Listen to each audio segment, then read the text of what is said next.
So, after Extreme Rules, WWE decides to head to the controversial land known as the Kingdom of Saudi Arabia. Yeah, being at Saudi Arabia, despite the pandemic, they decided to travel. Excuse me. There were 10/9 main show decent matches on this card. Yes. First of all, the Usos had some hurt business problems. Before we get to the first match, we should probably give you a slight backstory. So we mentioned earlier that Edge and Seth Rollins had a match at SummerSlam. Yeah. Then about 3 weeks later, on a episode of SmackDown in Madison Square Garden, they had a rematch which was won by Seth Rollins. Then, for the next couple of weeks, Rollins decides to open his big gob. Yes, a very big one at that. And then, when Edge shows up to SmackDown, Seth Rollins decides to break into Edge's house. Yes. Bad move, Edge. Seth Rollins. So then we get to the point where Rollins says that Edge can name any kind of stipulation. And Edge chose to have this match inside Hell in a Cell. And the look on Rollins' face was, I done messed up now.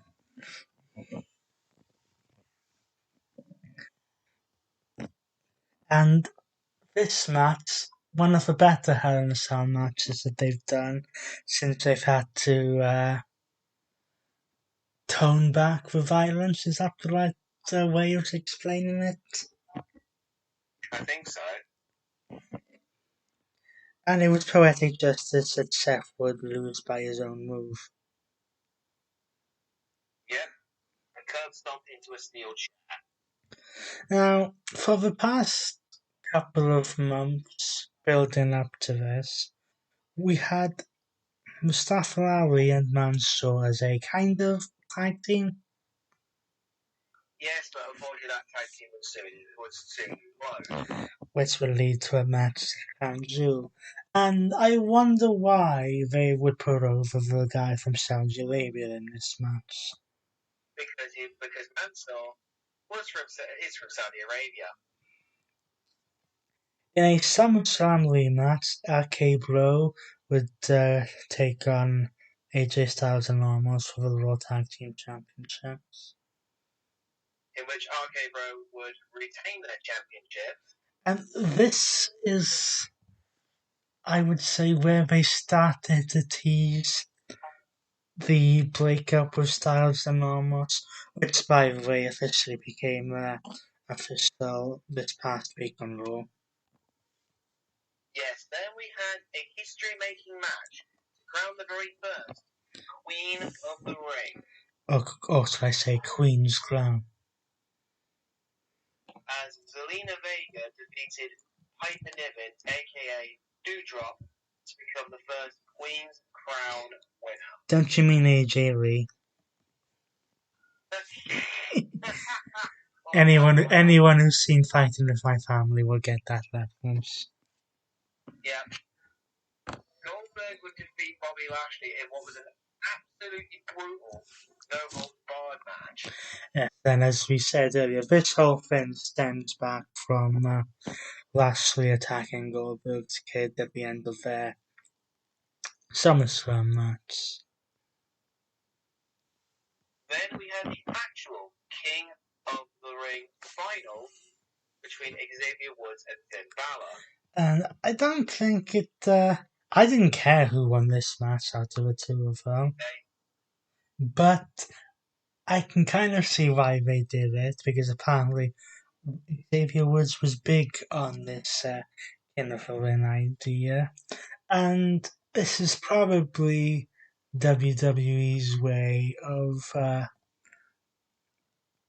acknowledging the fact that he's the only New Day member that will never be the WWE champion. So this is okay. Let's give him a king of the win.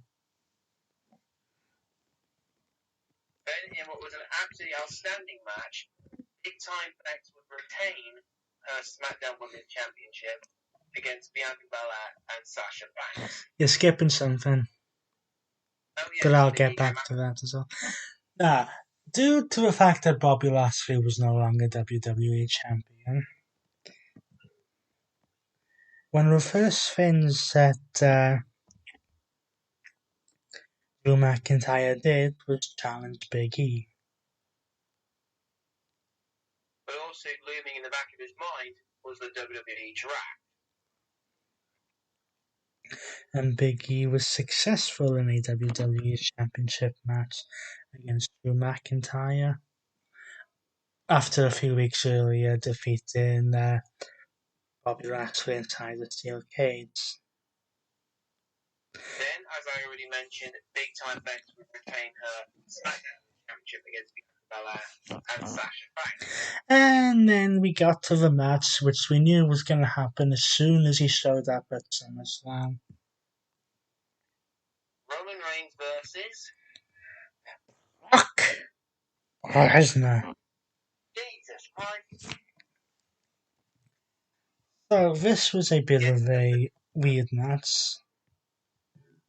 Yes. Of course, we had the typical suplexes and offense we get from Lesnar. Yes. But then we had the whole thing with Paul Heyman, and Paul Heyman has been a key part of this rivalry, even though he's not an actual wrestler. So the referee gets knocked down towards the end of the match. So Paul Heyman chucks the Universal Championship into the ring. It lands in the middle of Brock Lesnar and Roman Reigns. Reigns is able to be the person who takes advantage and nails Lesnar with the title. Yeah. Of course, here we also had the Usos to get involved. Was double super kicking Brock Lesnar. Allowing Roman Reigns to successfully retain the championship. Now, let's just say that the next night on SmackDown, Brock Lesnar was pissed off. Yes, he attacked Roman Reigns. He attacked the bloodline of the Usos of the Usos, and he would also attack other wrestlers and attack some members of the film crew. And you're forgetting Adam Pearce. And yes, he would attack Adam Pearce after Adam Pearce announced that Brock Lesnar would be indefinitely suspended. Yes, so that put that whole thing on the back burner for the time being. Yes. Too bad it won't stay like that, because a couple of weeks ago, Brock Lesnar's suspension was lifted, and it was also announced that on New Year's Day, Not that far away at the time of this recording. at the time of this recording, it's a week Saturday, on WWE Day 1, Roman Reigns will defend the Universal Championship against Brock Lesnar. Yes. However, this time,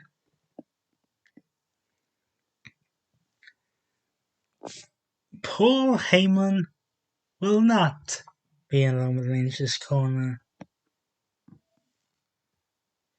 because this past week on SmackDown, Paul Heyman was fired. Yes. But they should have punched to his face with the measures.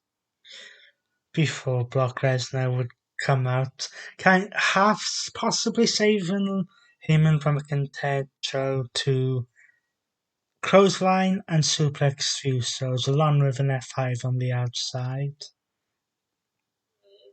Then scoop up Roman Reigns after being delivered with 4 chair shots and nail him with an F5. Yeah. But quickly, before we go back to any other news in WWE, we will go through to what was the final pay-per-view of 2021. Yes. Survivor Series. Which came at you from the Barclays Center in New York. And what marked the 25th anniversary since the debut of some well-known actor by the name of Dwayne Johnson. Like Stone, as The Rock. And it would also be a movie promotional thing as well, because The Rock had a new movie coming out on Netflix. Red Notice. And Vince McMahon demanded to know who stole the egg. Turns out it was Austin Theory. And they're still going with that story. Anyway.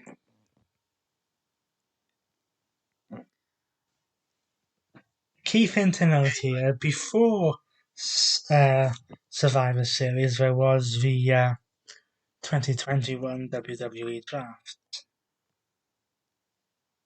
Yes. So, almost everyone who was on the Raw and SmackDown teams were almost on the other show the week before. Yeah. And we should notice that the Raw and SmackDown Women's Champions switched shows. In what was a very controversial segment. And the title exchange was a little bit awkward because despite initially being friends, there is now a lot of tension between Charlotte and Becky Lynch. Going into it, Shinsuke Nakamura would pick up a win for SmackDown with a victory over Damian Priest in the United States Champion.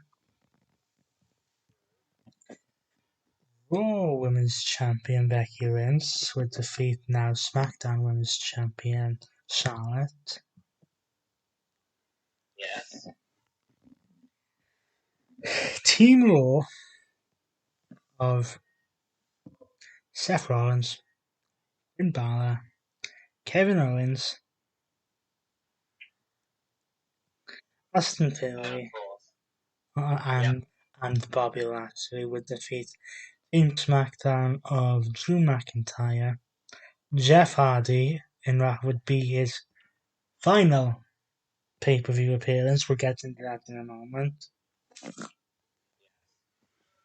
Happy Corbin and Sheamus. We also had a win for Omos by last eliminating Ricochet in a 25-man dual brand with Battle Royal. That was a anniversary battle royal of yours truly. RK Bro defeated Usos.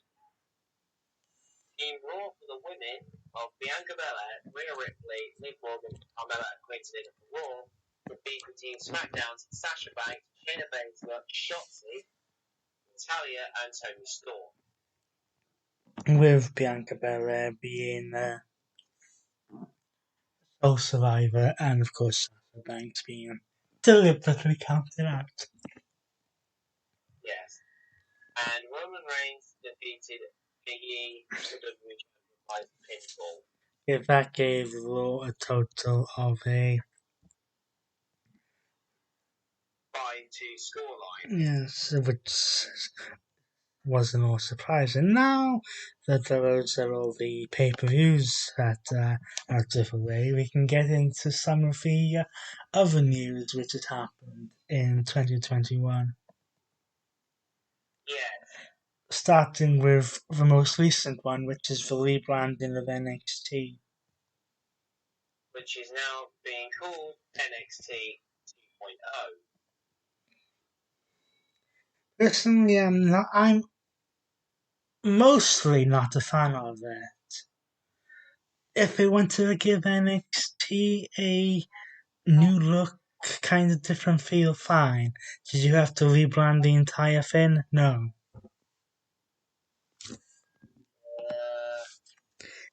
And then we go through to all the releases which have happened this year. And there's at least 80 of these, so bear with us. Yes. The first one we should talk about is probably the most recent one. Yes. At a live event at the beginning of December,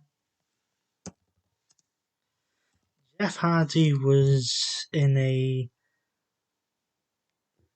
tag team match with Drew McIntyre and someone else against the Bloodline.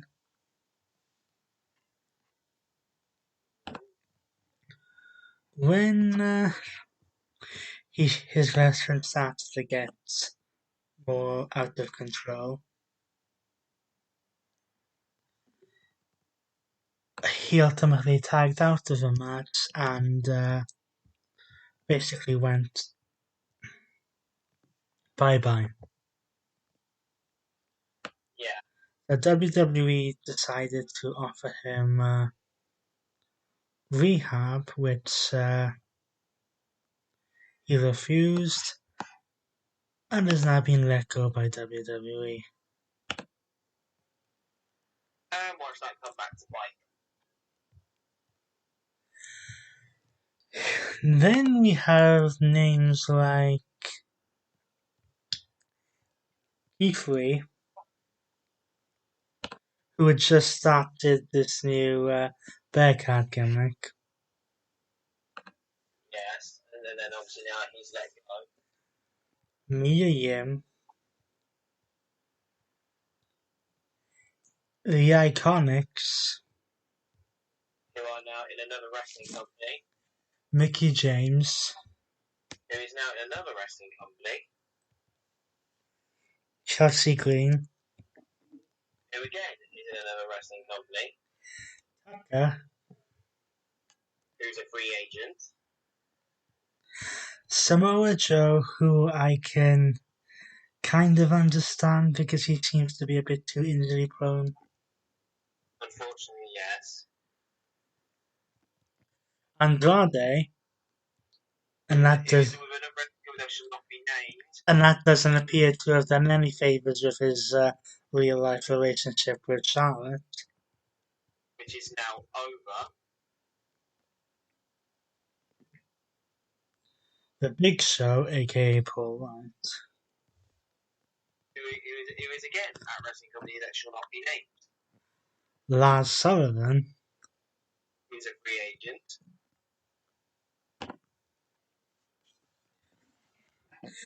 Aleister Black, who again has gone to a company that we shall not mention. Then we have Ember Moon, free agent. Alexander Wolf, Velveteen Dream, Braun Strowman, Lana, Murphy, Ruby Riott, who is in the company that shall not be named. Fandango and Chyla Breeze. Yeah. And Sun and Samir and this is just some of them. We're not all of them. All of these releases being done in the name of, quote, budget cuts. And this is from a company which, despite the pandemic, is reporting record profits. Suspicious, not. Yes, and I'm not sure if they realise this, but if they keep releasing people, then 2K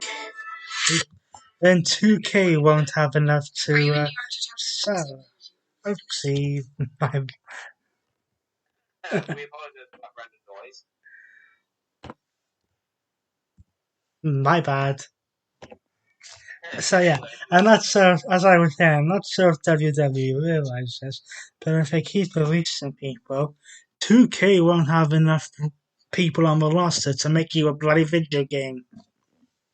Yes, in 2K22. So that is the main headlines going around the main roster and talent of WWE. We could probably spend another 20 minutes plus talking about NXT in some detail.